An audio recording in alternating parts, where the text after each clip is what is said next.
You don't need to come back. Just let her rest there for a while. She'll adjust. I wasn't supposed to hear that, but I had. I'd stepped back inside the house to grab my scarf. The autumn chill had crept up earlier than usual. And there they were, standing by the kitchen sink, speaking low like I was already gone. My son and his wife. My only child. My daughter-in-law, who couldn't even say my name when she thought I might hear. The scarf hung from my hand, limp and suddenly meaningless. My ears buzzed. I didn't move. I didn't speak. Just listened. "She's not coming back, John," Kelly continued. "Don't give her the house key. She doesn't need it anymore." That was when I turned around and stepped out as quietly as I'd entered. Out onto the porch of the guest house. My home, or so I'd thought. At 73, you stop expecting things. You stop expecting daily phone calls. You stop expecting birthdays to be remembered, or your tea brewed the way you like. But there are some things you still believe in, like not being pushed out of your own life without so much as a conversation. I sat down slowly on the wooden bench outside, my knees aching in that dull, familiar way. Across the lawn, the main house gleamed. 2 stories of pale brick, a wraparound porch, and a swing that had hung there since my husband, Frank, put it up in 1984. We bought this land together. He built the swing.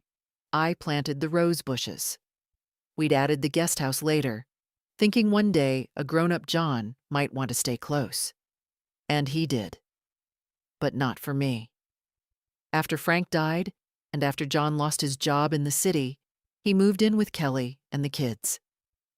"Just until we find our feet again, Mom," he'd said. I gave them the main house. It made sense. Bigger rooms, more space for the children. I stayed here in the guest house. Cozy, manageable, quiet. Years passed.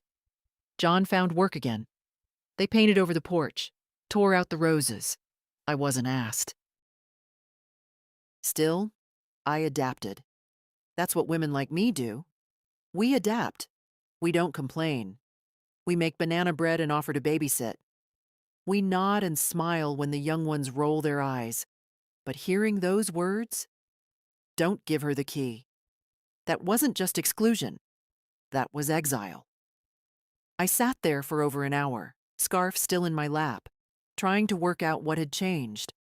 Why now? Why this? The signs had been there, I suppose. Kelly's half smiles, the way she flinched if I touched a dish towel or corrected the thermostat. John's slow withdrawal from conversation, from eye contact, from shared memories. Even the children had stopped coming around. I thought they were just busy. I wanted to believe that. But now I knew. They weren't planning to send me to the wellness retreat for a month of relaxation and assessment. They were trying to move me out permanently. A facility, as Kelly called it. With other people your age, it'll be nice. You'll have friends. I had friends once, but they're all dead or too far gone to know the day of the week. What I had now was this land, this guest house, my chair by the window, my rose mug with the chipped lip, my life. Shrinking, yes, but still mine. And the one thing they had clearly forgotten, the thing they assumed I'd forgotten too, was this. The house wasn't theirs. Frank and I never transferred ownership. We never put John's name on anything. The deed was still in my filing cabinet, in the drawer with the faded stamps and the last letter Frank ever wrote me. I stood up slowly, bones crackling, and walked back inside. My tea had gone cold. I poured it out and made a fresh cup. This time I added sugar. 2 spoons. I never took sugar, but tonight I needed it. At the table, I opened the drawer and took out the file. The paper was old, but the ink was crisp. My name, my husband's, clear as day. They didn't know, or they'd forgotten. Either way, it was time I remembered who I was. I wasn't going anywhere. By morning, the sky hung low and gray, as if it too carried a weight it couldn't name. I didn't sleep well. I hadn't expected to. I kept waking up every hour, glancing at the outline of the deed folder on my desk, like it might vanish overnight if I didn't keep watch. I made oatmeal for breakfast, the plain kind. No butter, no sugar. My appetite was somewhere else entirely. I sat by the window, watching Kelly load the kids into the SUV, her ponytail too tight, lips pressed thin. She didn't look over. Maybe she knew I'd heard. Maybe she didn't care. John's car was still in the drive. He was probably working from home again, in his corner office, that used to be our dining room.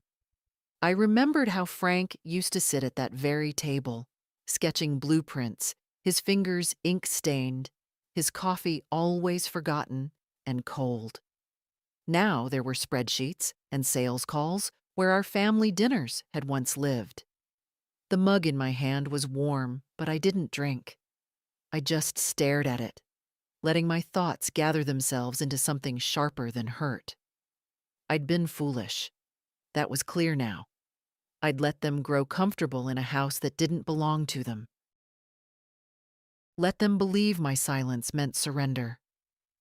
I stood up and walked into the bedroom. In the back of the closet was a canvas bag with leather handles, Frank's old legal bag. I hadn't touched it since the funeral. Inside were all the original property documents, sealed in a plastic folder. I ran my finger along the crease where Frank had folded it years ago. I could almost hear his voice. Keep everything in order, Ida. Don't trust memory alone. It was all there. The deed, the insurance, even a notarized letter from the bank manager confirming full ownership had passed to me after Frank's death.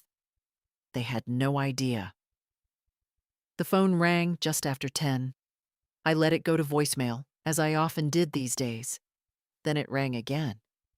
John. I let it buzz twice before answering. "Hi, Mom," he said, voice unusually bright. "Just wanted to check if you're all packed. We'll be leaving around 3. "Packed?" I asked slowly. "For the retreat, the place Kelly found for you. With the mineral baths, remember?" I paused. The nerve of him, pretending this was all for my benefit. "Yes," I said quietly. "I remember." He mistook my tone for approval. "Great. Kelly's already paid the deposit. You'll love it. Peaceful, nice people, everything taken care of." I nodded to myself. "And how long am I staying?"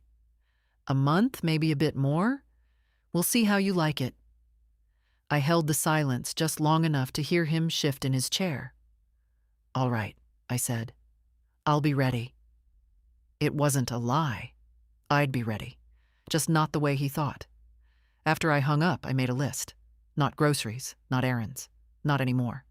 This one was titled Control. It had 4 items. Lawyer bank mail forwarding. Locks simple. Precise. No emotion. At noon, I walked down to the bus stop. Didn't ask John for a ride, didn't inform anyone.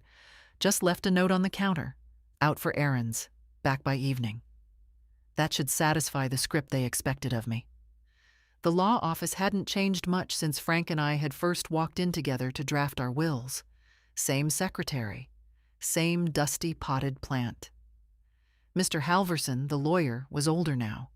But then, so was I. "I'd like to review the title deed," I said, once we were seated. He adjusted his glasses, flipped through the file I handed him. "Still in your name, Mrs. Mason. No transfers, no liens. You're the sole owner. And if someone else is living there, assuming they have rights?" He looked at me over the rims. "Then they're mistaken." I nodded. "Good." He sat back. "Are you considering a transfer?" "No," I said firmly. "I'm considering an eviction." His pen froze midair. Then he nodded slowly. Would you like to begin the process formally? I paused. My fingers tightened around the armrest. Not yet. Not until they show me exactly who they think I am. Back outside, the wind picked up. I pulled my coat tight around me and felt, for the first time in months, entirely awake. They thought they were removing an old woman who'd gotten too quiet. But what they didn't know was that silence has teeth. By the time I got home, the sun had begun its slow dip behind the oak trees lining the far edge of the yard. The house looked the same, peaceful, picture perfect. But I saw it differently now. Not as a haven, not as a memory, as a stage. A place where I had been written out of the script, told to smile, step aside, and leave. My coat was still warm from the bus ride. I didn't take it off. Instead, I walked straight into the guest house and went to the kitchen drawer where I kept the spare keys. I laid them all out on the table. One for the main house, one for the garage, one for the shed. Symbols, all of them, of a quiet kind of power I had never planned to use. I slipped the main house key into my pocket and tucked the others away. At 3 sharp, John knocked on the guest house door. Not like family, like a landlord checking on a tenant. I opened it slowly. He wore that fixed smile he reserved for work events, the kind that didn't quite reach his eyes. Hey, Mom. Ready? I looked at his hands. Empty. No suitcase. No food for the road. No warmth. I packed light, I said. It's just a wellness retreat, after all. Right, he said, glancing over my shoulder, like he expected Kelly to materialize behind me with a checklist. Kelly's inside with the kids. She's handling things. Of course she was. We walked across the yard in silence. The gravel crunched beneath our shoes. He didn't look at me. I didn't offer conversation. Inside the main house, the air smelled of lavender and lemon. Not a scent I chose. There were no traces left of the home Frank and I built. The photographs on the mantel were all new. John, Kelly, the kids. No wedding photo, no Frank, no me. Kelly was in the kitchen, arranging snacks into plastic containers with surgical precision. She looked up, forced a smile. Ida, she said, you look, well. So do you, I replied, and I meant it. She looked like someone who had won something, except the prize was mine. She didn't offer a hug. I didn't pretend to expect one. The car's warmed up, John said, grabbing his keys. I'll just use mine, I said casually, pulling the Toyota fob from my coat pocket. Kelly blinked. You're driving yourself? I prefer to be independent, I said simply. There was a moment of silence, brief but sharp. John scratched the back of his neck. Okay, just send us a text when you get there, all right? Of course. I turned and walked out. No fanfare. No goodbyes. Back in the guest house, I didn't pack. Instead, I changed into my gardening boots and walked around the perimeter of the property, checking locks. The side gate creaked. I made a note to oil it. The shed's latch had rusted. I'd fix that too. Everything was mine, and it was time I began to act like it. Back inside, I sat at the table with the file folder and opened my laptop. I logged into the county's property records website, pulled up the parcel number, and printed out the current ownership page. My name. No co-owners, no trusts. Just Ida Mason. Then I emailed it to Mr. Halverson. Please prepare draft notice of revoked access. This is a private matter. I will instruct when to proceed formally. Simple. Cold. Professional. At 6:30, Kelly knocked. I didn't answer. She called out, Ida, Do you need help with anything? In that clipped, sweet tone people use on the elderly when they want to pretend they care. I didn't reply. After a few seconds, I heard her footsteps retreat. I waited another hour. Then I turned off all the lights and walked out into the night.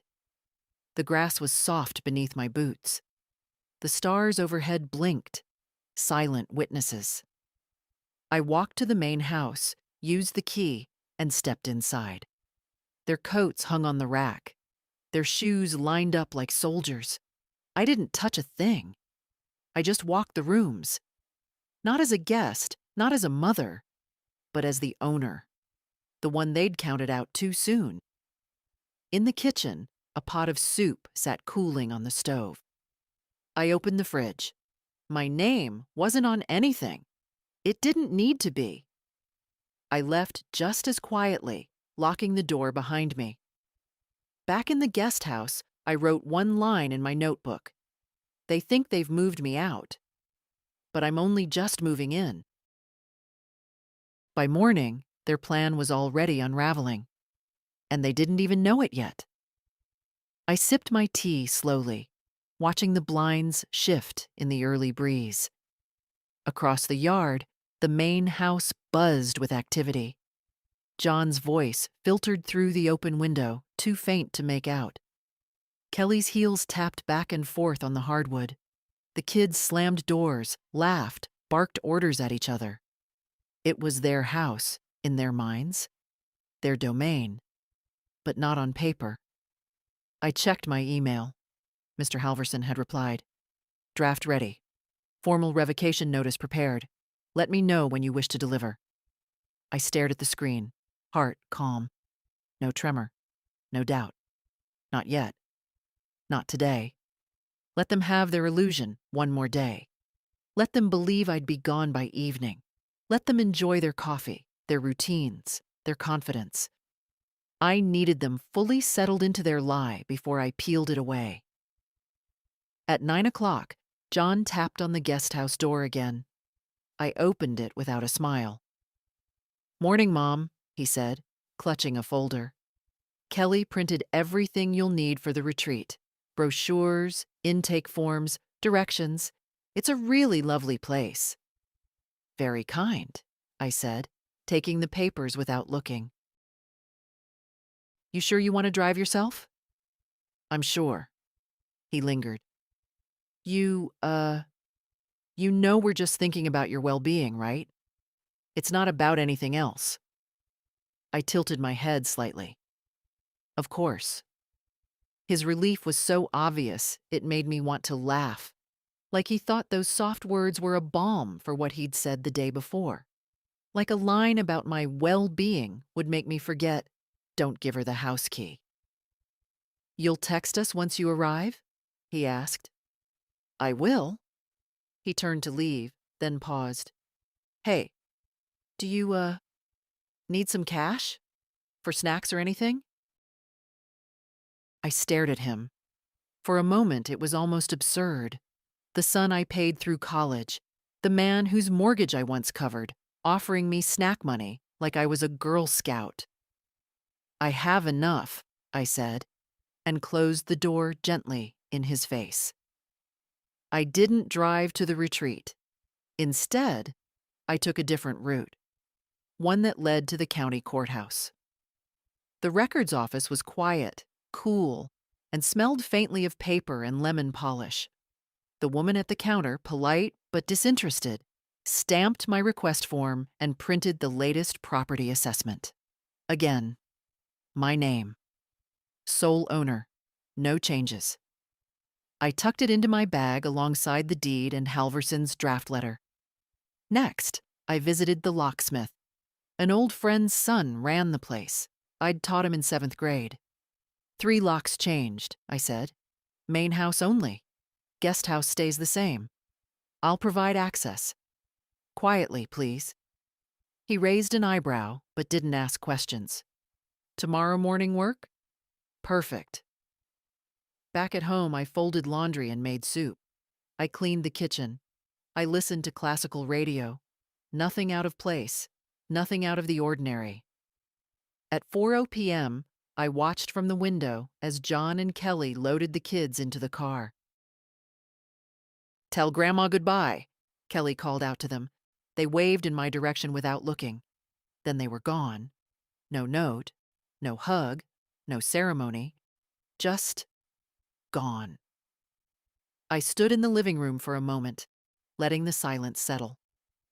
Then I stepped into the main house with my key one last time. I took only what was mine: a box of photographs from the upstairs closet, a cookbook that had belonged to my mother, a pair of earrings Frank gave me in 1976, hidden behind the laundry shelf. Nothing more. I walked back across the yard, set the items on my table, and finally, let myself cry. Quiet tears. Not of sorrow, but of clarity. They thought I was leaving, but tomorrow morning, it was they who'd be shut out. The locksmith arrived at 8:06 a.m. sharp. A quiet, red-headed man named Mason, barely 30, with kind eyes and a firm handshake. I opened the front gate for him myself. "Thanks for coming early," I said. "No trouble at all, Mrs. Mason. My mom said you were one of her favorite teachers." "Then she was a good student." He smiled. We got to work. The locks on the main house were old brass. Frank had picked them himself. Mason moved efficiently. No questions. No chatter. I watched from the porch swing as he replaced each one, labeling the new keys with stickers. When he finished, he handed me a small envelope with 4 shiny new copies. I slipped one into my coat pocket, one into the drawer in the guest house, and the other 2 into the safe beneath my bed. "Everything okay, ma'am?" Mason asked gently as he packed up. "Better than it's been in a long time," I said, and meant it. When he left, I walked through the main house one more time, testing each lock. Front door, side entrance, garage access, all secure. On the kitchen counter, the family calendar was still hanging. September. Notes scribbled in Kelly's handwriting. Dentist, soccer game, PTA. But next week, starting Monday, it was blank. No return date for me. No reminder to pick me up from the retreat. I took the calendar down, folded it in half, and tossed it into the recycling bin. Then I went back to the guest house and sent an email to Mr. Halverson. Proceed with notice. Formal delivery by post and certified mail. No discussion required. By lunchtime, the silence around the property felt strange, like the house was holding its breath. No footsteps, no slammed doors, no music blaring from the upstairs bedrooms. Just wind through the trees and the low hum of my kettle boiling. I made myself a sandwich and ate it slowly at the table, rereading the property documents for the 5th time that week. Not because I doubted them, but because I wanted to feel the full weight of what was mine. At 3 in the afternoon, my phone buzzed. A message from Kelly. "Hope you've settled in nicely.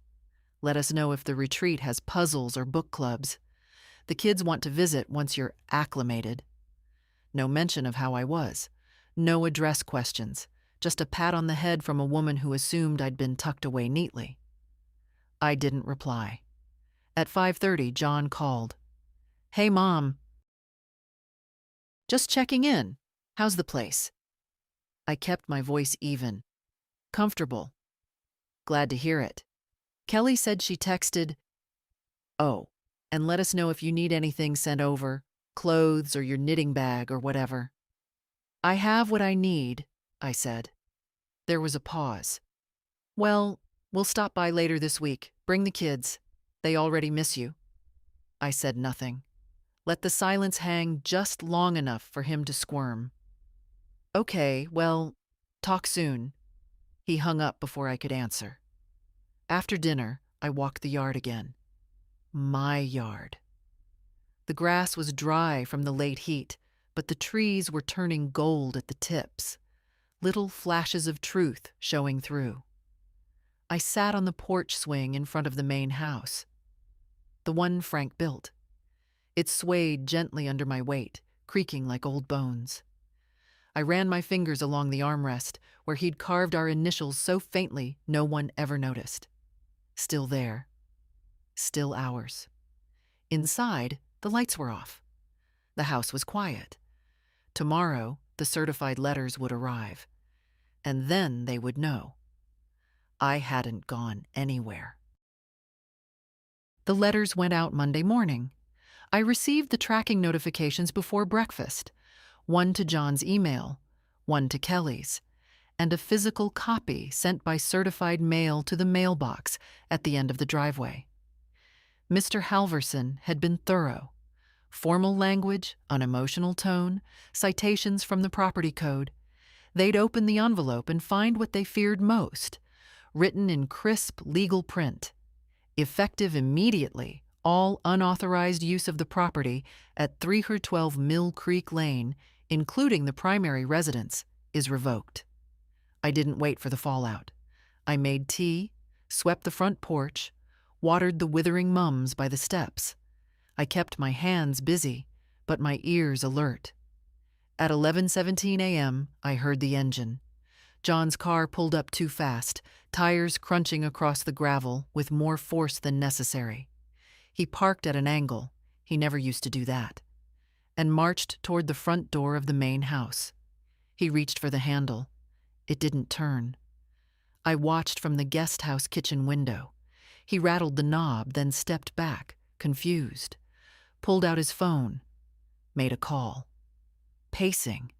Then he spotted me.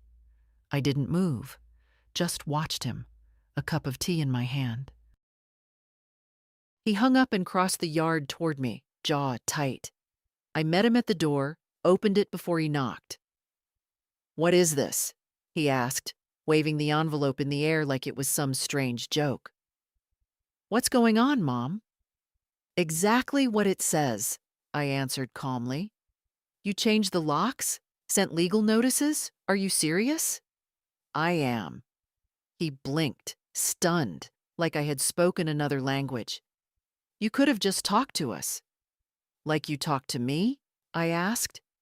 "Before you decided I wouldn't be coming back?" He opened his mouth, closed it. "We didn't mean." "You meant it enough to make plans, to leave without a goodbye, to pretend I was a problem being quietly removed." He lowered his hand. The letter trembled slightly. "I thought I was doing the right thing," he said, softer now. "Kelly. She thought maybe it was time. The kids don't know how to talk to you anymore. You've become distant." "No, John," I said, stepping outside. "I became invisible. There's a difference." He looked down at his shoes. "You live in that house like it's yours. You throw parties, change the paint, hang photos, all under my roof. And when I stopped being useful, you tried to send me away like I was a broken lamp. That's not fair." "What part?" I asked. "The groceries I paid for? The mortgage I never asked you to cover? The decades I spent building this life before you ever paid a tax bill?" He went quiet again. Behind him, the mailbox flag stood raised. I nodded toward it. "That's the physical copy. Keep it. You'll need it." "Where are we supposed to go?" he asked, and I caught it. The panic in his voice, raw and unexpected. "That's not for me to decide. You'd put your own son out?" I looked at him long and hard. "You already put your mother out, John. I'm just showing you how it feels." He turned without another word and walked back across the yard. Not angry, just stunned. For the first time, he understood I wasn't bluffing. Later that day, the doorbell rang. It was Kelly. Hair perfect, smile tight, voice carefully modulated. "Ida," she said, "surely we can talk this through." "I'm listening." "Maybe we started off wrong." Maybe this retreat idea was premature. But legal action? Notices? Don't you think that's a bit extreme? I didn't answer right away. She glanced past me, into the house. Think of the kids. This is their home. No, I said quietly. It's mine. You forgot that. She straightened her blouse. Well, then I guess we'll talk to a lawyer. You're welcome to, I said, but you won't find what you're looking for. She left without saying goodbye. That night, I sat in the main house living room. My living room. The one they'd filled with pale furniture and meaningless art. I turned off the overhead lights and lit a single lamp by the fireplace, just like Frank used to do. Then I sat and waited, not for them, but for peace. And it came. By morning, the silence from their side had turned from stunned to strategic. I knew the signs. No messages, no knocks, no cars pulling into the drive. They were regrouping, calling someone, asking for advice, maybe even trying to find a loophole they could squeeze through. I sat at the dining room table in the main house, drinking coffee from my mother's china. The table they'd replaced, sleek and modern, cold to the touch, still stood firm. But the house no longer belonged to it. It belonged to me again. I was taking it back, one breath at a time. At 10:41 a.m., a text from John finally arrived. We need to talk. Tonight. All of us. Please. I waited 5 minutes before replying. 6 p.m. Main house. You may knock. Simple. Formal. I wanted them to feel the difference. At 6:02, the knock came. I opened the door. John looked worn, like he hadn't slept. Kelly stood next to him, perfectly composed but tight around the mouth. The kids weren't with them. This was going to be an adult conversation. Come in, I said, stepping aside. They sat across from me at the table, two people clinging to a version of reality that was quickly crumbling. John cleared his throat. We talked to a lawyer. I figured you would. He said, well, he confirmed the deed is in your name. Yes. But there must be some mistake, Kelly cut in, trying to mask urgency with civility. We've lived here for years. The kids go to school here. We've paid for... You've paid for nothing that wasn't reimbursed, I interrupted calmly. Groceries, sure. But the mortgage, taxes, insurance, all covered by my accounts. And your retreat plan? Paid in advance. From my savings. Kelly flushed, her mask slipping just a little. We thought it would be good for everyone, John said quickly. Some space. You've seemed withdrawn, lonely. I was lonely, John, I said, locking eyes with him. But not anymore? They were quiet. I'm not evicting you today, I continued. You'll have time. 2 weeks. That's more than fair. You can't be serious, Kelly whispered. I am. You have until the 1st. After that, the locks stay changed. I've already spoken to Halverson about filing for formal possession. This is outrageous, she hissed, standing. You're punishing us. I'm protecting myself, I said. Something I should have done years ago. John stayed seated. He looked around the room slowly. The crown molding, the fireplace, the staircase he once tumbled down as a boy. Then he looked at me. I never meant to hurt you. But you did. He nodded once. We'll figure something out. You always do.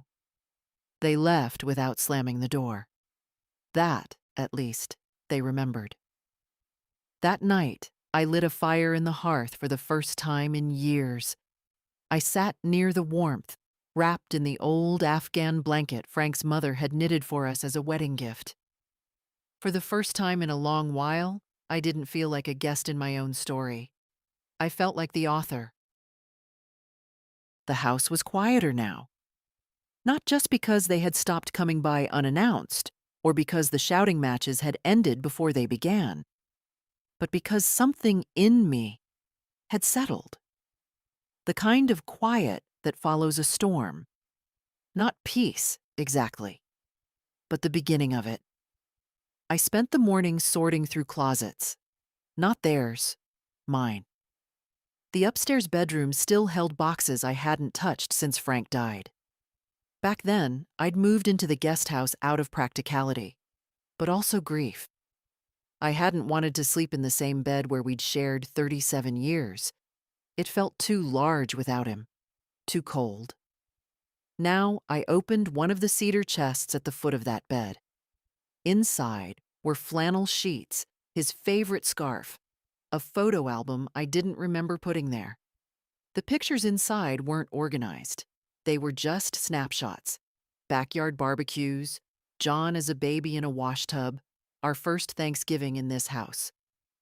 In one, I stood on the porch, younger than Kelly is now, holding a pie with flour on my nose and laughing. No one in the photo was alive anymore, except John and me. And now, we were strangers with the same blood.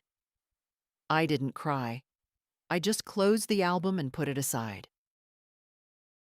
At noon, Evelyn called, my granddaughter, John's daughter from his first marriage. "Grandma?" Her voice was a balm, soft, unsure, but kind. "I heard things are tense over there. Things are clearer than they used to be," I said. She exhaled. "Dad's freaking out." "I imagine he is." I just wanted to say, "I understand." About everything. That surprised me.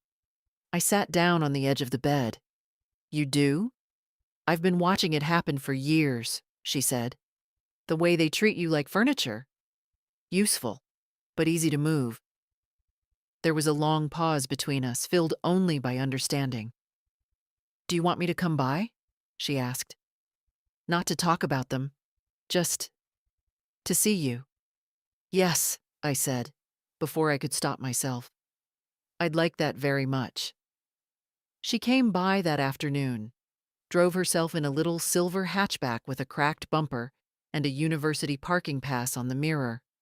She brought coffee and a loaf of sweet bread she'd baked herself.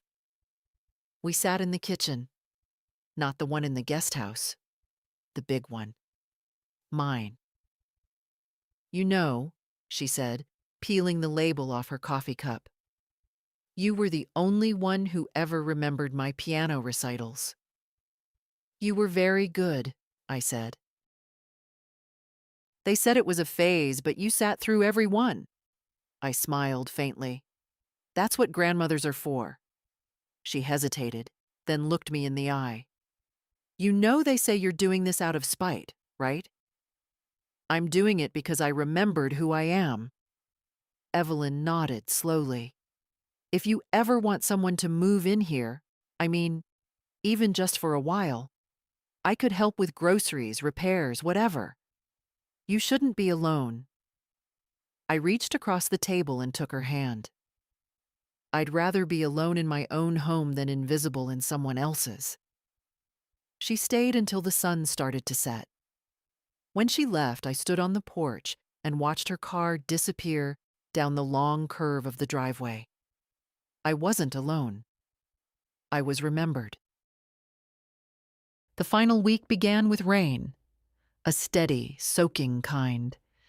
The kind that seeps into the ground and stays there.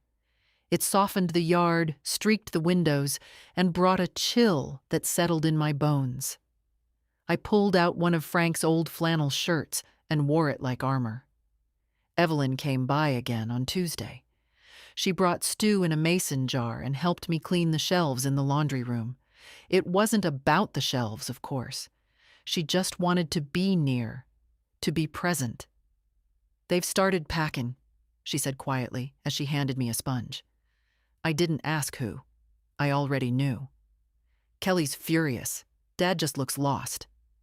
I rinsed my hands in the sink and dried them slowly. "Let them be," I said. "They'll figure it out, or they won't." Evelyn nodded. She didn't argue, didn't try to soften the edge of it. That's what I loved about her. She understood when silence was more powerful than pity.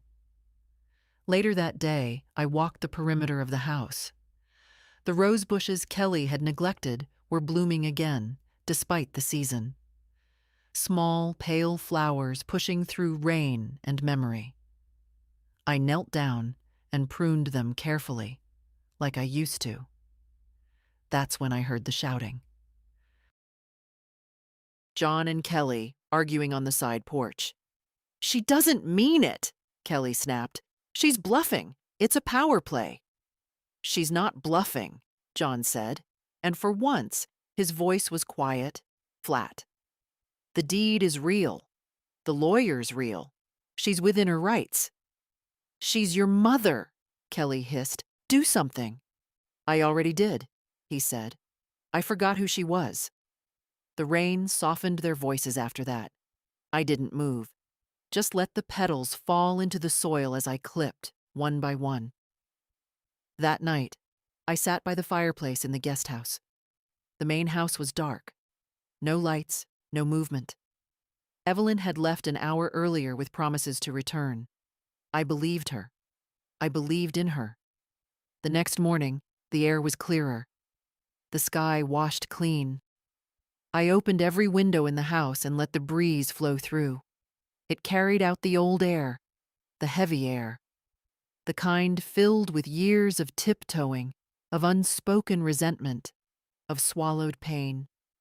In its place came something lighter. At noon, a delivery van pulled into the drive. Boxes, luggage, a dresser, a mirror. John had called a moving service. They didn't knock. They didn't say goodbye. From the kitchen window, I watched as the van doors closed and the engine roared to life. John stood at the edge of the yard, one hand in his pocket, the other hanging loose at his side. He looked back once. I met his gaze through the window. He lifted his hand in a slow, small wave. I didn't return it. Not yet. The call came in the middle of the afternoon. I was in the kitchen, trimming the edges off a pie crust, Frank's old rolling pin still dusted with flour. The ringtone barely echoed before I picked up. I knew who it would be. "Mom?" John said, his voice worn thin. "Can we talk?" I didn't answer right away. I pressed the crust into the dish with slow, deliberate care. "Please," he added. I exhaled. "What time?" "Tonight, just us." "No Kelly?" "No Kelly." 7, I said. "Come to the main house, knock first." He was on time. That surprised me.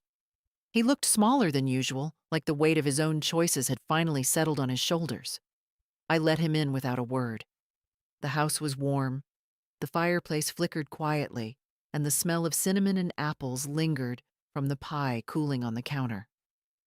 I gestured for him to sit at the table. He did, slowly. For a few minutes, we said nothing.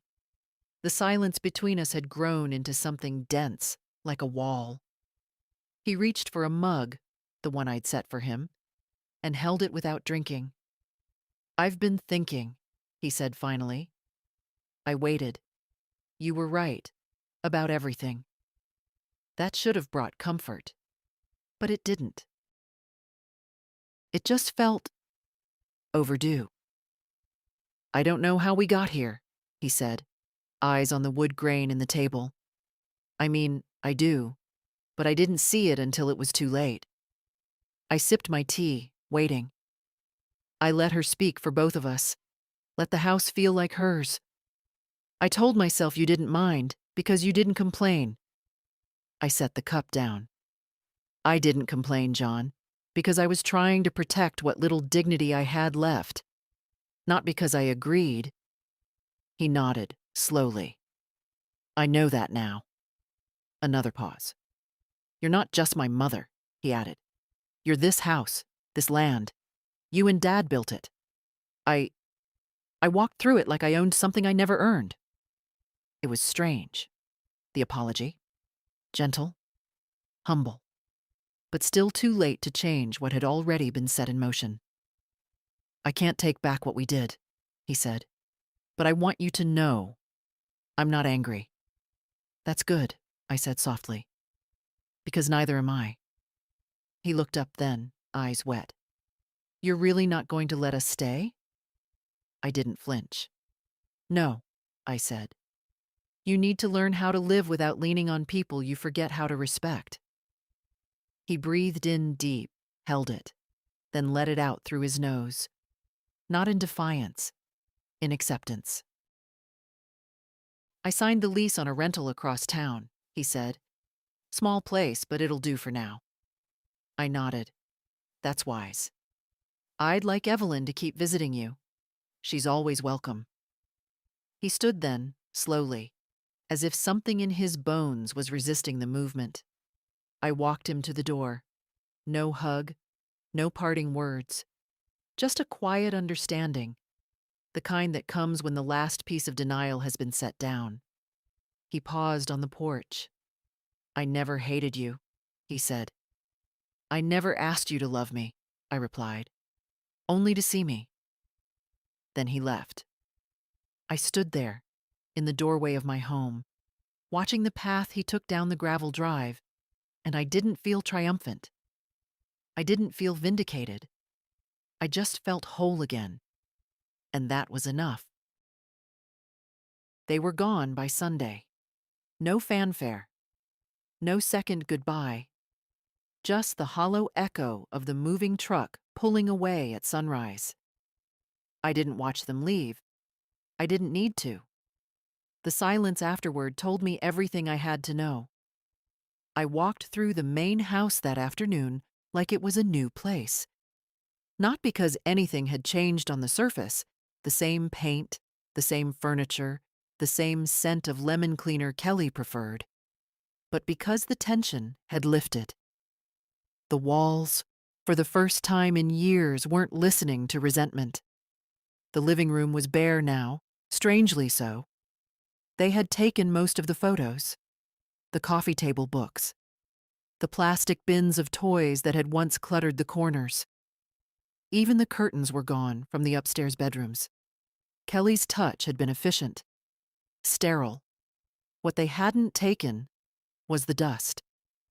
I opened every window in the house and began to clean. I didn't do it for them. I did it for myself, to reclaim the shape of the space. My pace was slow, not from age, but from intent. I wasn't rushing to erase them. I was reclaiming each corner with calm hands. Cloth over wood, warm water over glass, one window at a time. By the time the sun dipped low and golden across the back lawn, the kitchen glowed. I made tea in the kettle they'd left behind and drank it by the sink, watching the breeze lift the curtains in the breakfast nook. Frank would have liked this moment. He would have said, "You did right, Ida. Quiet right. The kind that holds." The next morning, I wandered into the garden. It was a mess, of course. The soil was dry, the mulch patchy, weeds clawing between the bricks of the path. But the bones of it were still there. The layout we'd designed in '85 when we thought we'd turn the yard into something out of a magazine. The raised beds were crooked now, but the time had survived. The mint had overtaken everything, wild and fragrant. I rolled up my sleeves. I worked until my back ached and the knees of my pants were brown. By mid-afternoon, I'd cleared half the walkway, tugged the weeds from around the bird bath, and found, beneath it all, a single violet crocus, already blooming out of season. I sat beside it in the grass, breathing in the clean air. My hands trembled from the effort, but I felt alive. Not young, not foolish like that, but grounded. A woman in her own story again. Later, Evelyn came by with a basket of groceries. "I thought you might be too tired to cook," she said. "I was too stubborn to rest," I replied. She laughed and joined me on the porch. We didn't talk much. We didn't need to. She brought out 2 cups and filled them, and we sat as the sky changed color above the trees. The house behind us stood steady, quiet, entirely mine. For the first time in years, I didn't wonder what they were saying about me behind closed doors, because the only doors that mattered were open now, wide and waiting. The mornings felt different now. Not quieter, the quiet had always been there, but less heavy. Like the silence wasn't pressing in anymore, just existing around me, letting me breathe without asking questions. I woke early, before the sun, not out of habit or anxiety, but out of choice. There was a strange comfort in the still dark hours when the house was mine alone and the day hadn't yet decided what it would become. I made oatmeal with cinnamon and chopped apples, just the way Frank used to like it, though I never really cared for it back then. Now it tasted like steadiness, like memory. I ate by the window in the breakfast nook, where the early light spilled in soft and cold. The yard was wet from overnight dew. The crocus from the day before stood taller. I liked to think it was showing off. I had no appointments that day, no one to prepare for, no one expecting anything. It was a strange kind of freedom, not exciting, not loud, but still sharp. I didn't realize how long it had been since my time belonged only to me. By 9, I was in the garden again. There was something sacred about pruning, about deciding what stays and what must go. I worked slowly, carefully. I cut back the overgrowth, cleared space between the rows, uncovered bulbs I forgot we'd planted. I found a rusted trowel under one of the stepping stones, probably left there the last time John tried to help, years ago, before everything became layered in small slights and bigger silences. I didn't think about him much anymore, not out of anger, just clarity. The weight of him was gone, of all of them. Around noon, Evelyn arrived with a bundle of lavender in her arms. "For your dresser," she said, "or the pantry." I smiled and kissed her cheek. She smelled like rosemary and car rides. We spent the afternoon replanting basil and parsley, her sleeves rolled up, dirt under her fingernails. "You ever think about renting the guest house?" she asked.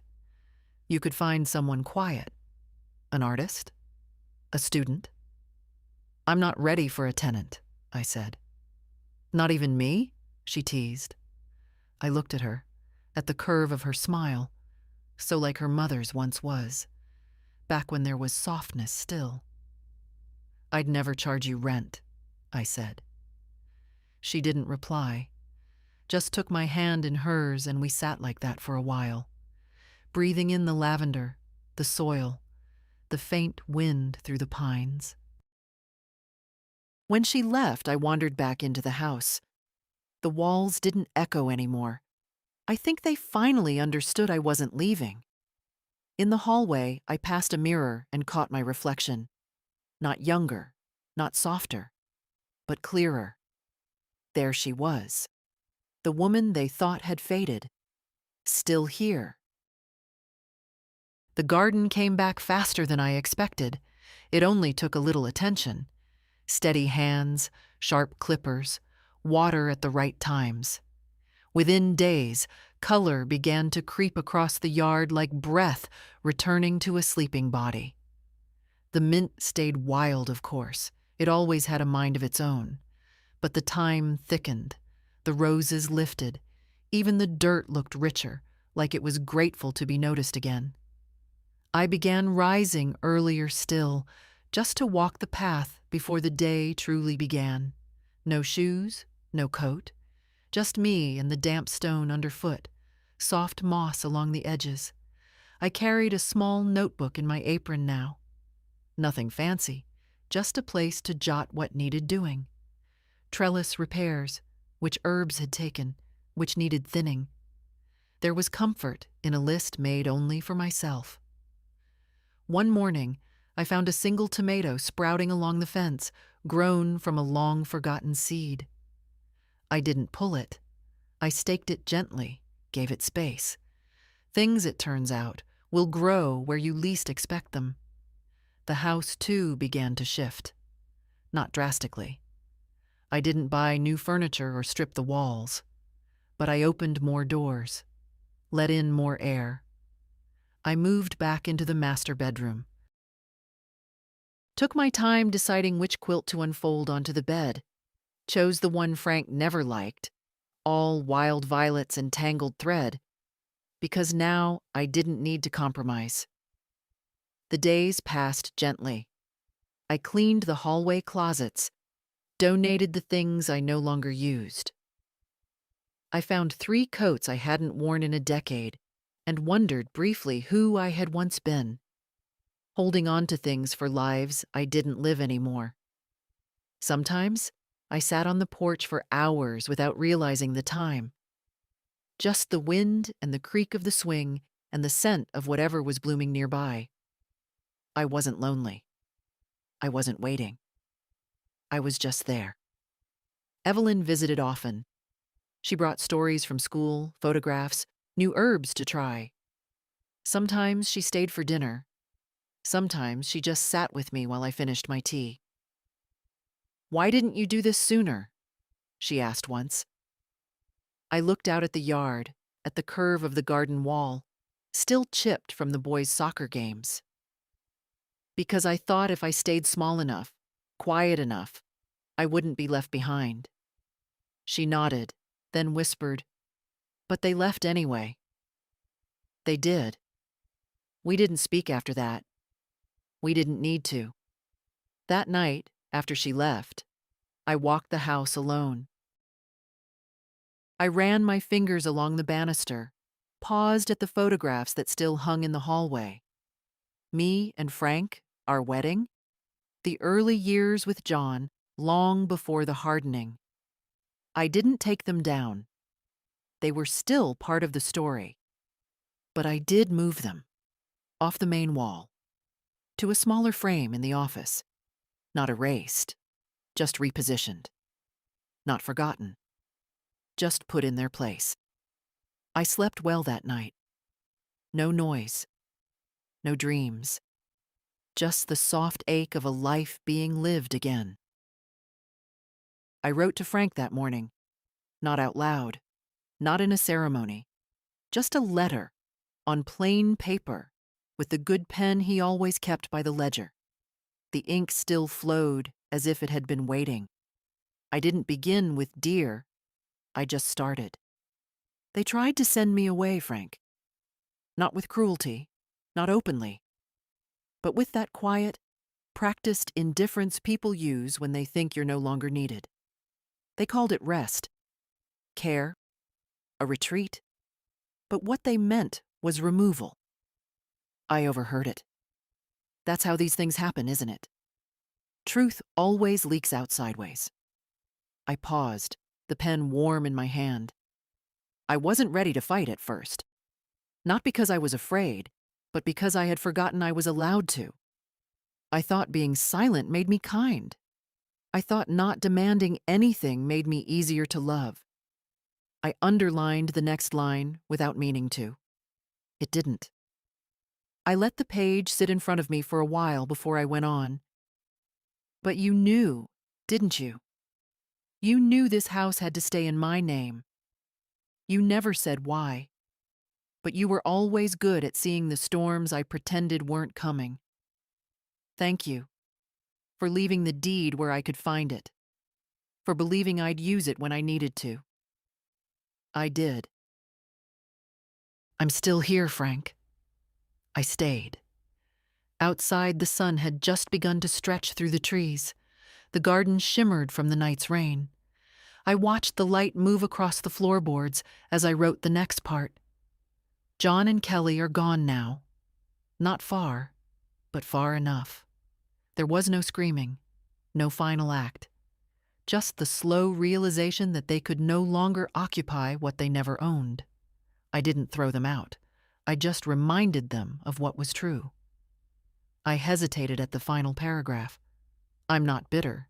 That surprised me. I thought I would be. But all I feel is clear. I walk through our rooms now and hear your voice again. Not as an echo, but as a presence. The faucet you hated still drips. The swing you built still creaks. And the woman you built this life with? She's still standing, Frank. Still choosing what stays and what goes. I signed it with just my name. No need for endings. This was never goodbye. I folded the letter and placed it in the drawer where we kept our old Christmas cards and the birth announcements of friends' children we lost touch with. A small, quiet archive of lives we'd witnessed. Then I stepped outside into the crisp air and let the wind lift the edges of my sleeves. The garden was waiting. And so was I. The first frost came overnight.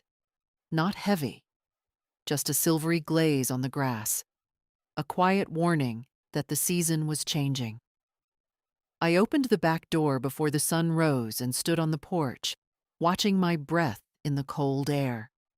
The trees were almost bare now, their leaves curled and fallen, scattered like forgotten letters across the yard. It was beautiful in its way, this slow dying off, honest, undramatic, a kind of truth I'd come to understand. Inside, the house was still warm from the radiator. I lit the stove and made tea in the old blue kettle. The sound of it, the soft bubbling, the click of the burner, reminded me that not all comfort comes from other people. Some of it you build for yourself, one morning at a time. Evelyn called just after 8. "Did you see the frost?" she asked, already knowing the answer. "I did," I said. "It's a good day for soup." "I'll bring bread," she replied, and we left it at that. After the call, I walked through the rooms. My daily ritual now. I'd come to know every corner again, every creak and uneven tile. I'd polished the banister by hand, scrubbed the floorboards in the upstairs hallway, rehung the kitchen clock. It was mine now, not just on paper, but in presence. Every detail bore my rhythm. I found myself humming as I dusted the mantel. Not a song I recognized, just something soft and steady, like breath. The kind of sound that rises when the heart is finally unburdened. Around noon, I set the table for 2. The good plates. Cloth napkins. I sliced apples into thin slivers and arranged them in a bowl. The house held its quiet, like a promise. Evelyn arrived in a wool coat and muddy boots, cheeks pink from the wind. She held a loaf wrapped in a tea towel. "Still warm," she said proudly. We ate slowly, without rush, talked about nothing urgent. She told me about her new roommate. I told her about the fox I'd seen near the shed. We laughed over how stubborn Mint can be. Then, when the meal was done, she looked at me with that thoughtful tilt of her head. "You're different now," she said. I wiped my hands on the towel. "How so?" "Not softer," she said. "Stronger. But not loud about it. Just certain." I nodded. That's what happens when you remember who you were before they told you to be less. She didn't speak for a moment. Then she said, "Do you think they'll ever come back?" "Not to live, just to visit." "They might," I said. "And if they do, they'll knock first." She smiled at that. We cleared the table together, washed the dishes, folded the towel she brought the bread in. Small acts. Gentle ones. No ceremony. When she left, I stood at the window again, watching her walk to her car. I thought of all the years I'd waited for someone to see me, and how, in the end, it was me who had to step forward first. The wind picked up as I closed the door behind her. Leaves rustled along the porch. The house settled into itself. And so did I. I don't know who needs to hear this, Maybe someone you haven't become yet, but I'll say it plainly. They will forget you if you let them. They will take and smile while they do it. But if you hold your ground, if you speak, even quietly, they will hear. And if they don't, you will still be standing. So take your time, make your tea, unlock your own front door, and stay. This story is mine, but maybe now it's a little bit yours too. If it spoke to something in you, leave a comment. Share it. Let someone else remember who they are.